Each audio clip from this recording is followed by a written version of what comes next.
కాలుష్య నియంత్రణలో ఎలక్ట్రిక్ వాహనాల కీలక పాత్ర పోషిస్తాయని హైడ్రా కమిషనర్ ఏవీ రంగనాథ్ అన్నారు. ఎల్బీ నగర్ వనస్థలిపురంలో నూతనంగా ఏర్పాటు చేసిన జేవీఆర్ ఈవీ మొబిలిటీ షోరూంను ఆయన ప్రారంభించారు. కేంద్ర రాష్ట్ర ప్రభుత్వాలు ఈవీ వాహనాల వినియోగాన్ని ప్రోత్సహిస్తున్న నేపథ్యంలో ప్రజలు వాటిని సద్వినియోగం చేసుకోవాలని సూచించారు. ప్రస్తుతం ఎలక్ట్రిక్ వాహనాల కొనుగోలులో గణనీయమైన పెరుగుదల కనిపిస్తోందని ఆయన తెలిపారు. ఇక్కడ ఇనాగ్రేషన్ చేయడం జరిగింది. చాలా సంతోషంగా ఉన్నది.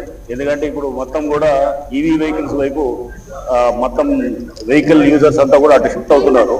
మనకు ప్రతి దాదాపు 10 వెహికల్స్ లో మినిమం 3 వెహికల్స్ ఇప్పుడు అంతా కూడా EV users, electric vehicles users ఉన్నారనేది కూడా మనకి గణాంకాలు చెప్తున్నాయి.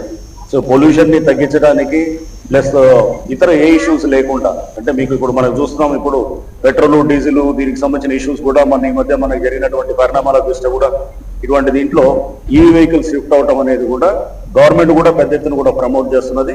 And I congratulate JV group వారికి అండ్ అట్లనే ఇతర దీంట్లో ఉన్న ఎంప్లాయీస్ కానీ అందరికి కూడా